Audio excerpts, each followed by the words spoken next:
Es muy cierto que si bien hay un reloj causal que permite explicar la razón del emerger de un síntoma en nuestra vida, las influencias que participan en su construcción y génesis, también hay que reconocer la existencia de otro reloj, la sincronicidad, que brinda la posibilidad de comprender su sentido.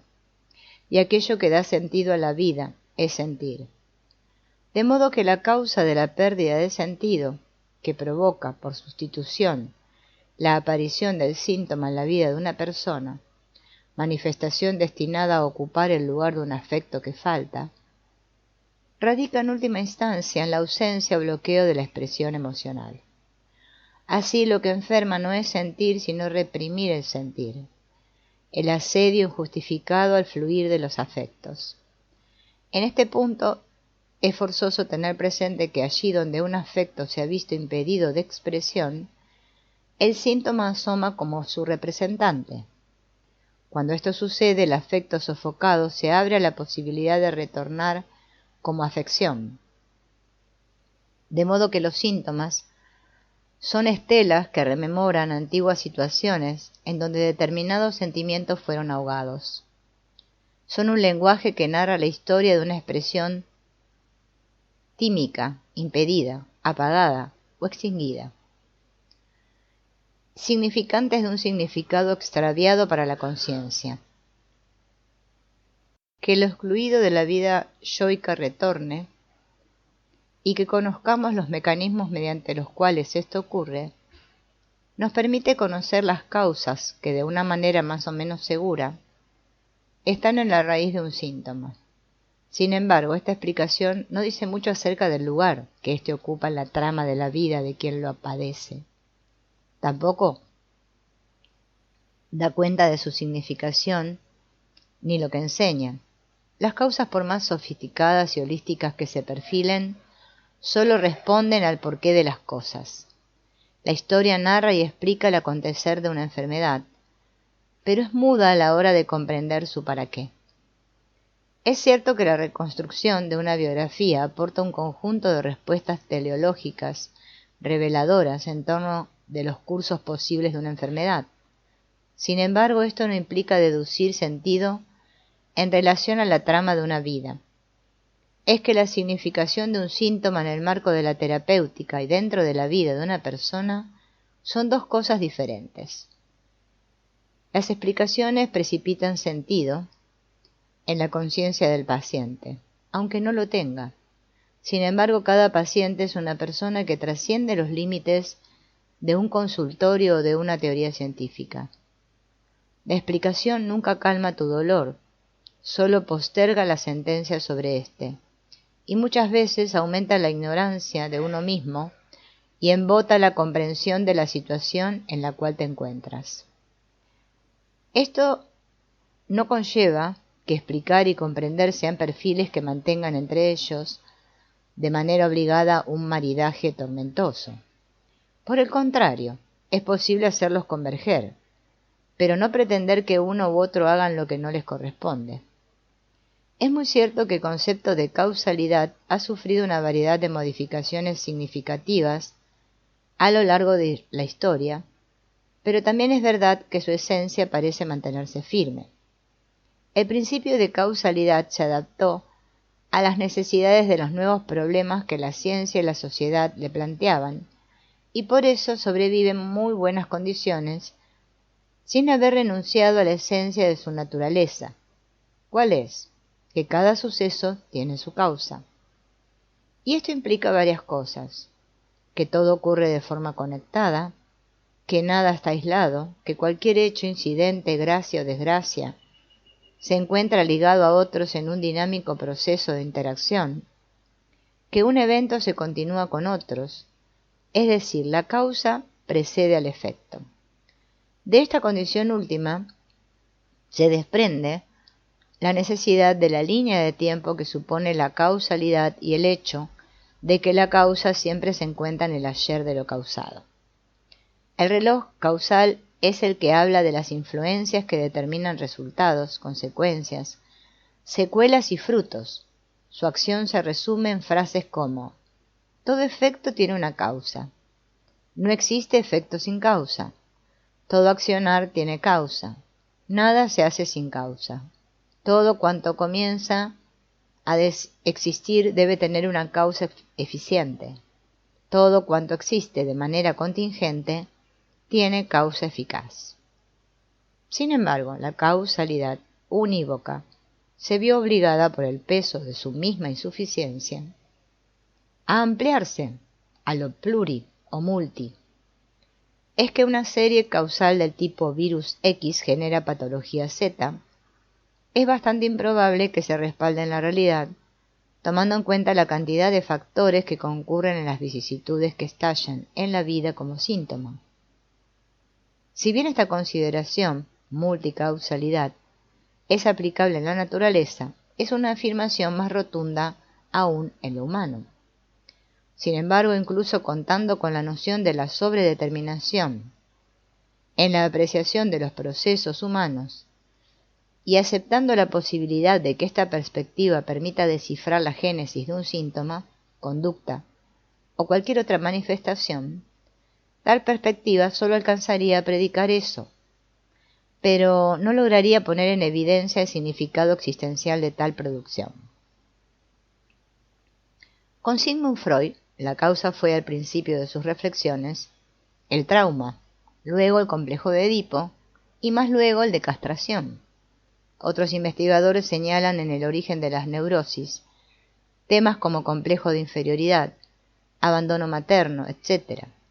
Incluso de lo personal se avanzó a lo no personal, anclajes arquetípicos, constelaciones familiares, memorias del alma. Es igual, aunque cambiemos el motivo, nos extendamos en el espacio o retrocedamos en el tiempo, todo se restringe a buscar causas en el pasado.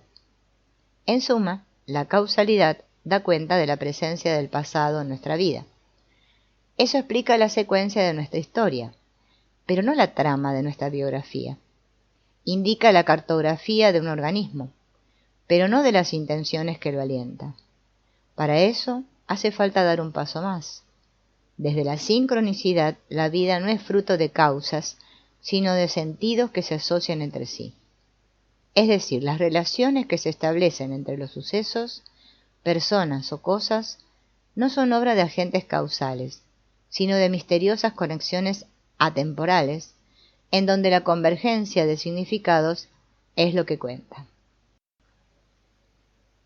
En un seminario, cuyo tema central giraba en torno al enfoque alquímico e iniciático de la psicoterapia, sucedió un evento singular. El día antes de finalizar, al filo del anochecer, la enseñanza se centraba sobre el hecho terapéutico de que los procesos de descubrimiento interior ayudan a ver, de modo más nítido, la malla de nuestra historia, y que de ese modo, en el cristal de la vida, las palabras esclarecedoras, interpretaciones, revelaciones e insight, asisten a las personas en su labor de adquirir claridad y ver mejor tras estos cristales.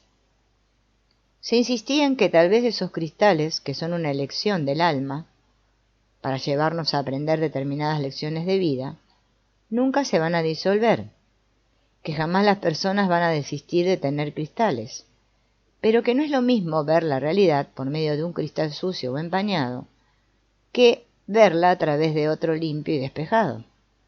Pero cuanto más transparentes sean los cristales, es decir, más libres de creencias, apegos, modelos e influencias ajenas, más cerca estará la persona de verse y ver el mundo tal cual es. A la mañana siguiente del seminario, en el preciso instante en que se hablaba de esa misma idea, un hombre iniciaba su labor de limpiar la ventana del fondo del aula. Entre ambos eventos que sucedían en un entorno temporal de simultaneidad, no existía nexo material alguno. La asociación entre ellos no era de naturaleza causa-efecto, sino de significado. Independientes cada uno de ellos en su génesis, entrelazados sin embargo por el nudo de una fuerza simbólica concurrente, esto sucedía. Carl Jung designa esta coincidencia no causal como fenómeno sincronístico.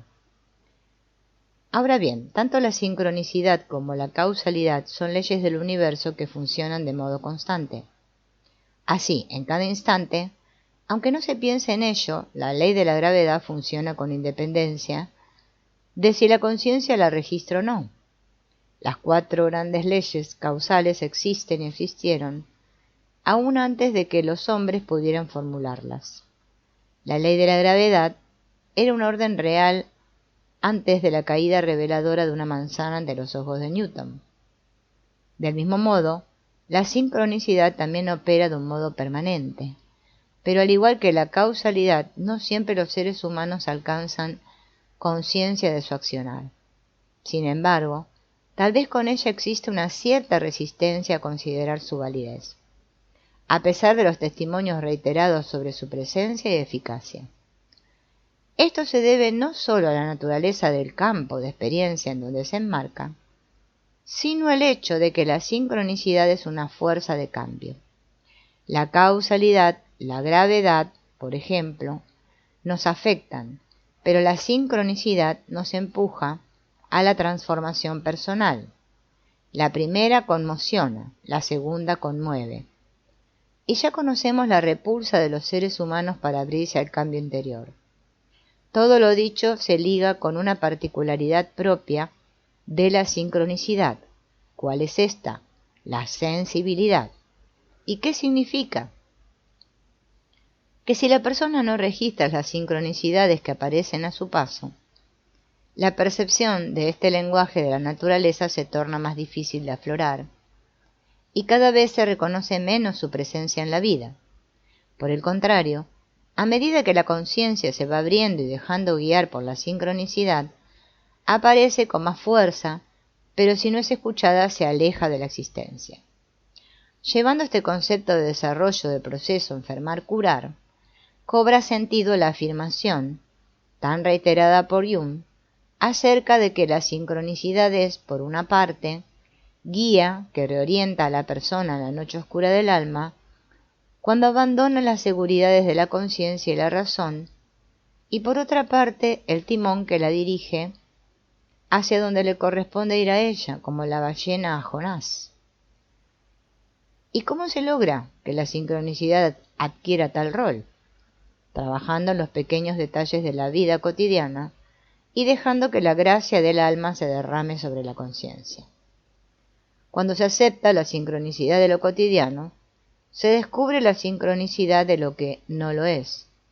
De la misma manera que es imposible conectarse con la guía espiritual sin antes haber enlazado con la terrenal, es inviable vivir lo trascendente sin previamente haber pasado por lo diario y familiar. La puerta de acceso a lo excepcional es lo habitual.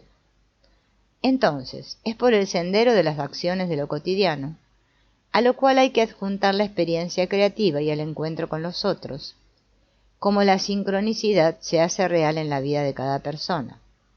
De este modo, la conciencia se acostumbra a hilvanar y a observar que todo en el universo siempre le está hablando, tanto en la luminosidad como en la oscuridad.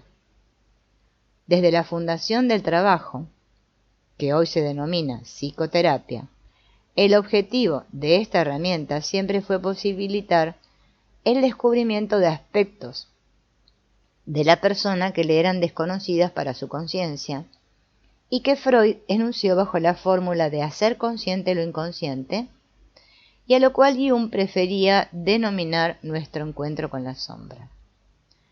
En paralelo a este proceso de develamiento, en realidad, como habilitador de que éste ocurra, la construcción de una relación interpersonal entre el terapeuta y paciente forma parte esencial de su naturaleza. De manera que psicoterapia equivale tanto a relación como a saber más de uno mismo, por el sendero de ir arrancándole a la oscuridad segmentos de su señorío. Freud suscitó la necesidad teórica de la comprensión histórica de los pacientes para hacer viable el movimiento de concientización, es decir, que sólo en el marco de una biografía, entendida como relación de sentido y no sucesión de hechos, puede generarse una verdadera toma de conciencia, capaz de producir cambios significativos. Esto implica una concepción que deja atrás el antagonismo entre situación e historia y que enfoca su tarea a incluir en sus reflexiones la totalidad de la realidad del paciente.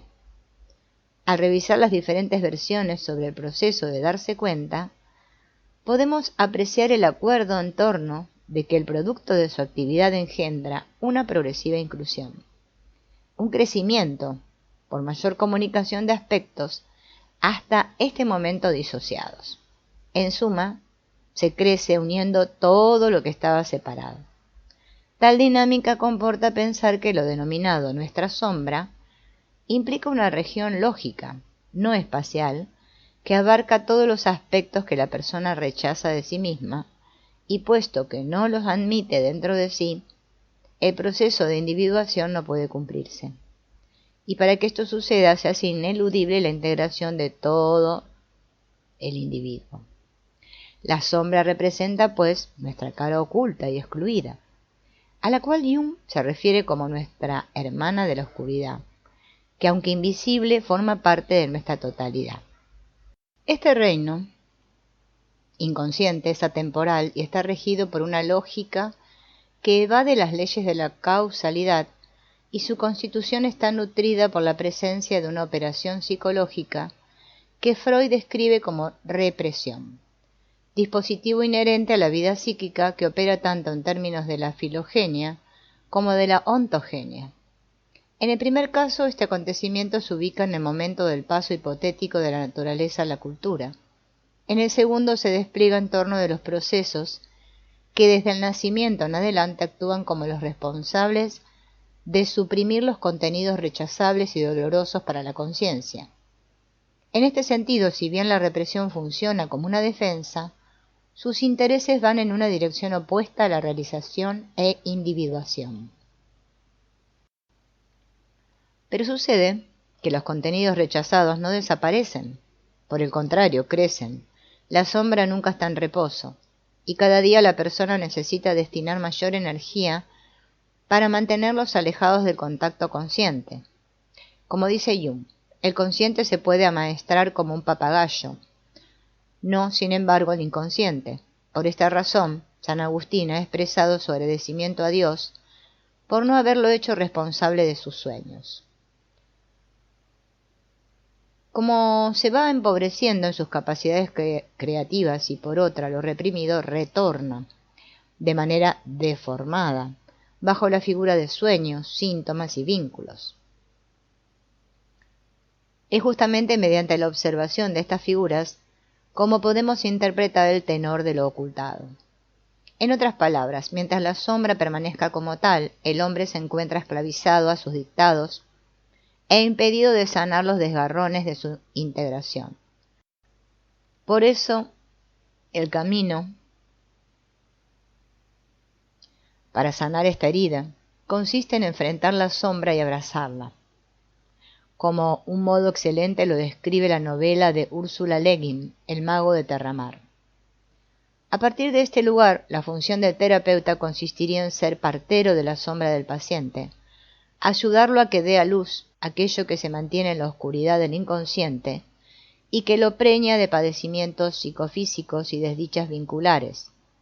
Un parto en general, similar al propio y natural de las mujeres, aunque no exclusivamente sufriente, donde hay un dolor evolutivo que hace avanzar y que luego de pasado invade de gozo y disminuye la ignorancia.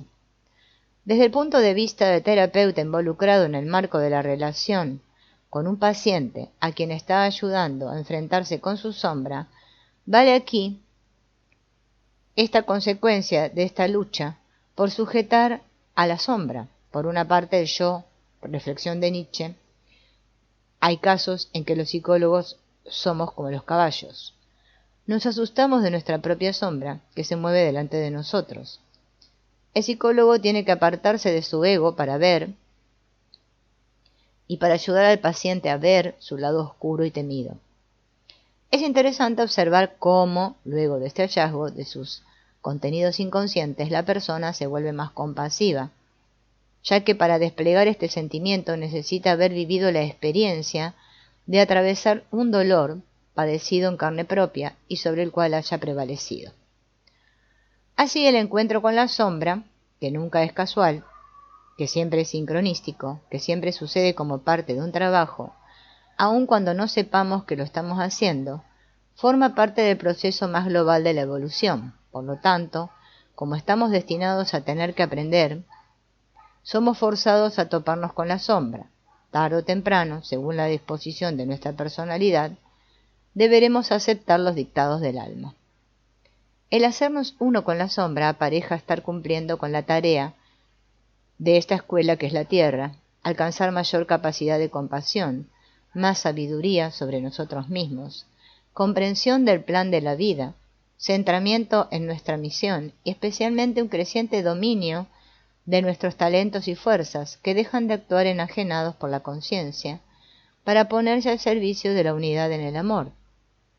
Los estudios de psicología y otras artes terapéuticas preparan a sus oficiantes para ayudar en la tarea de restaurar la paz extraviada, unir lo dividido y también guiar en la búsqueda del significado de las dolencias, es decir, interpretar el significado y sentido simbólico y emocional de los síntomas.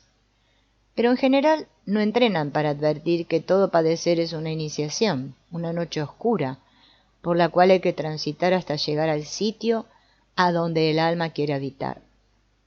A saber que el yacer en una noche oscura es algo natural, ya que la oscuridad forma parte de la vida misma, que la noche oscura es un tiempo en donde la persona aprende a confiar y esperar, a tomar con calma los momentos difíciles y dejar que los procesos en los cuales está embarcado hagan su obra, a no fijarse metas y establecer propósitos, sino solo transitar. Viajar hacia la propia vida, prepararse para atreverse a dar la cara al destino y renacer. Cuando San Juan de la Cruz se refiere a esta experiencia, señala que el camino hacia la unión con Dios es un camino angosto, el cual, por ser tan estrecho y por ser tan pocos los que entran por él, tiene el alma por gran dicha y ventura haber pasado por él a la dicha perfección del amor, llamado noche oscura con harta propiedad a este camino estrecho. Este camino estrecho, para el místico español, lleva a la unión con Dios y es uno de los 3 caminos de la montaña con la cual simboliza el intento de ascender hacia la perfección. 2 de ellos, el de los bienes materiales y el de los bienes espirituales, no llegan a la cima y solo arriba a ella el sendero de las nadas, el sendero de no poseer nada para poseerlo todo, del no pedir a ninguna cosa que sea todo, ya que solo aquel que es ninguna cosa lo es todo. Esto implica comprender la necesidad de la disolución de las apetencias yoicas, trascender el ego, para que el alma tome el timón de nuestra vida, pero también que esta operación solo es posible si se acepta la noche oscura como oportunidad, ya que una noche oscura puede ayudarnos a darnos cuenta de la verdadera naturaleza de nuestros conflictos y comenzar de nuevo.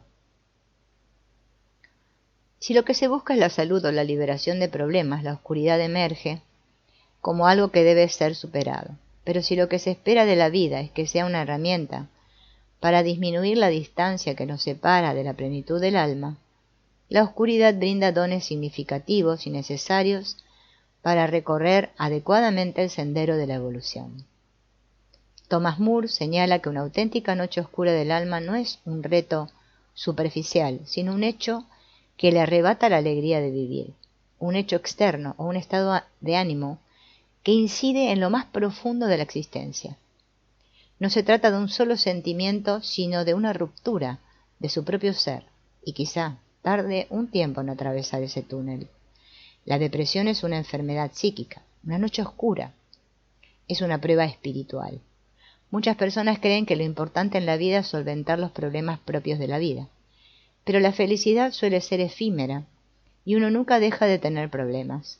Quizá su propósito en la vida sea reforzar su identidad y mantener una relación más profunda con las personas que lo rodean y con la vida, es decir, vivir intensamente la vida. Por más que lo anterior pueda parecer obvio, muchas personas quieren evitar la vida.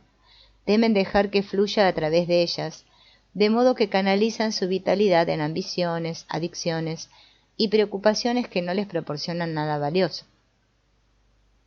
Una noche oscura puede presentarse, paradójicamente, como una forma de volver a vivir.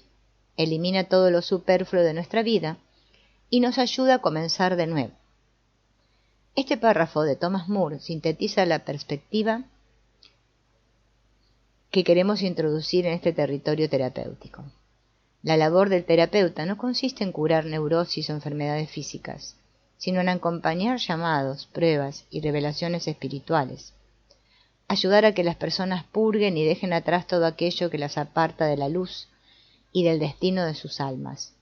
Si bien la luz es la fuente creativa de la vida, los seres humanos emanamos de la oscuridad. No solo por aquello del bíblico hágase la luz, sino por el hecho natural de que habitamos durante 9 meses en la oscuridad del claustro placentario.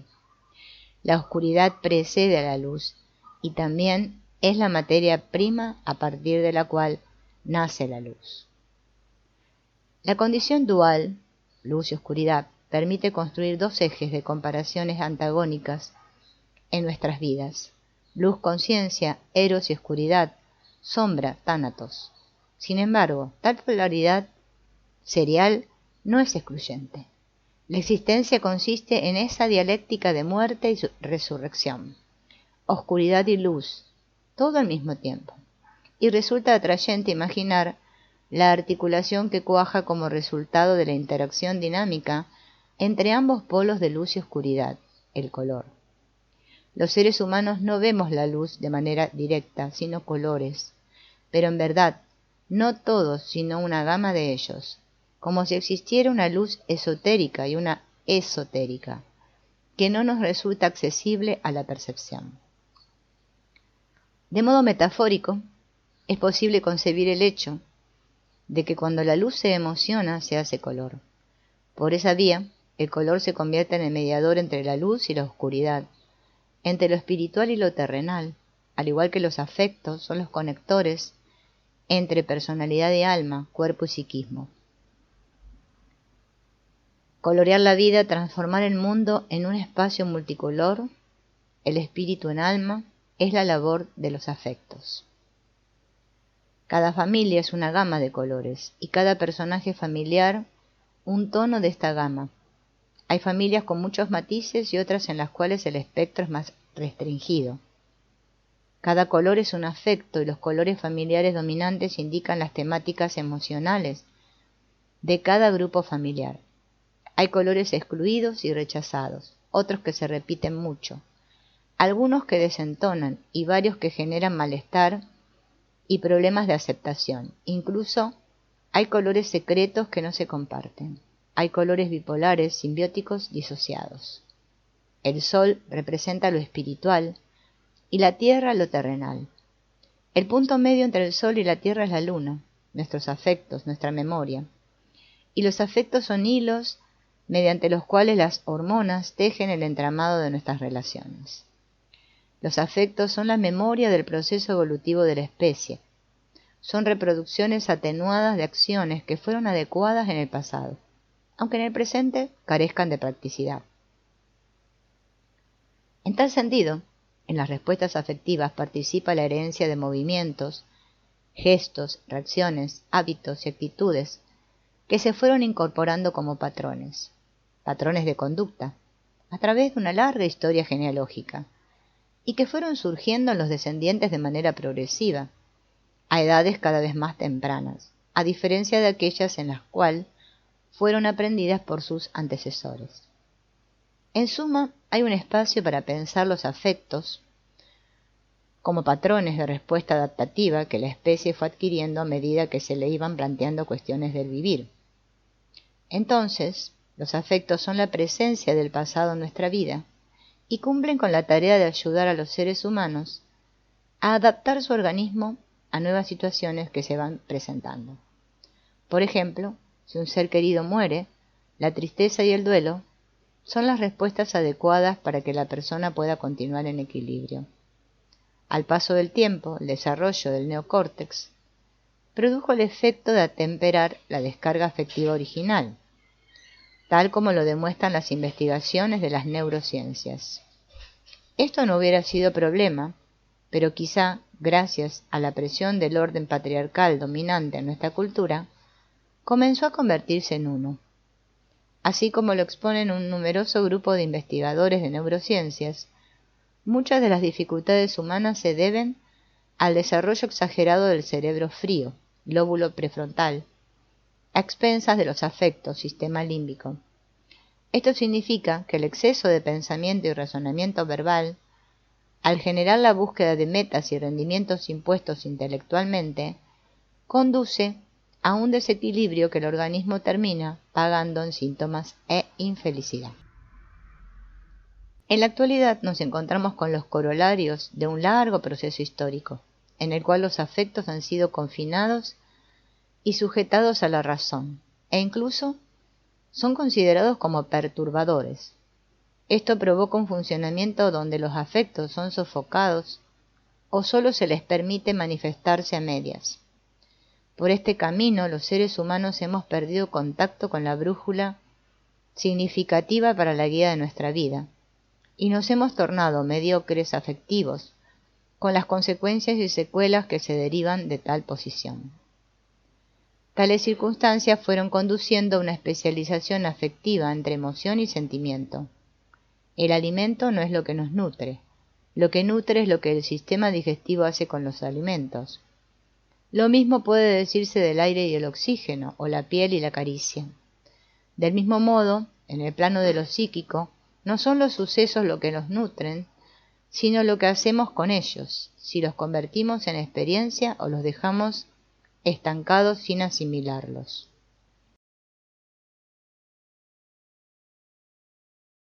La experiencia es el nutriente de la vida psíquica, y para que exista experiencia es necesario vivir los sucesos y no solo pasar por ellos. Lo que no se vive no se aprende, y lo que no se aprende se repite. Pero así como podemos indigestarnos con la alimentación, en lo psíquico ocurre algo semejante. Lo no vivido nos indigesta, nos queda pendiente, y a estos pendientes los llamamos emoción. La emoción es entonces la cárcel afectiva de lo no vivido. Y claro está, no desaparece, sino que esa energía retenida busca salidas, sueños, síntomas, vínculos. Visto de este modo, la emoción es la fuerza que nos ancla al ayer, mientras que el sentimiento es el afecto que nos abre al vivir en el aquí y el ahora. Lo que llamamos emoción en lo personal es constelación en lo familiar y arquetipo en lo colectivo. Pero ¿cuál es la condición que conduce a que ciertos afectos se supriman? La respuesta radica en el concepto de herida del alma, nombre romántico del trauma. Tal vez en la modernidad haya sido Freud quien dio al trauma un valor de hecho significante. Volviendo a los 3 registros, podemos decir que las heridas del alma son elecciones del alma para garantizar que la personalidad viva las experiencias que necesita atravesar para avanzar en su proceso de evolución. Es como un programa de arranque de la vida. Pero esta disposición, muy semejante al destino, es una huella que requiere llenarse de ciertos contenidos precisos. Imaginemos que el alma viene a aprender autonomía, libertad y para ello establece una orientación hacia la dependencia, porque esa será la condición ideal para aprender libertad. De manera que, tal como enseña la clínica, la herida del abandono será una buena condición para realizar este trabajo. Sin embargo, las circunstancias precisas de eventos que en los primeros tiempos de vida de la persona se revistan de esta significación varían de persona en persona, y no solo dejan un vestigio efectivo, sino una huella en el sistema nervioso. Esta huella es de tal magnitud y el sistema para gestionarlo tan incipiente que el dolor es tremendo. No olvidemos que, por ejemplo, para los adultos la necesidad de comer se llama hambre y consiste en una suerte de sensaciones estomacales, pero que en el bebé tal concepto carece de sentido. Frente a este hecho el bebé siente dolor, el hambre duele, y como su vínculo de amor inicial pasa por este registro, el desamor duele. ¿Qué hace el sistema ante tal situación? Bloquea una muralla defensiva, bloqueo de compuertas para los neurofisiólogos, para impedir el acceso a la conciencia de esa huella. Se esconde el dolor en el olvido, pero se sacrifica parte de la persona en esa tarea. El proceso sigue. Desde la huella se van estableciendo ramificaciones, síntomas, que denuncian lo que se ha querido olvidar, por el dolor que esto conlleva. Y por otra parte, esta huella se constituye en un polo de atracción y provoca que la persona construya sistemas de interpretación de la realidad a partir de ella. Para seguir con este ejemplo, cualquier partida será vivida como abandono, de modo que la construcción de nuestra historia se establece a partir de nuestras verdades interiores. Sin importar lo que el otro haga, nuestras creencias lo leerán de un modo determinado. Trazo que ha quedado grabado en los patrones de nuestros neurotransmisores, conexiones axonales e imágenes psíquicas. El trauma queda almacenado como un código desde el cual se lee la realidad que perdura toda la vida.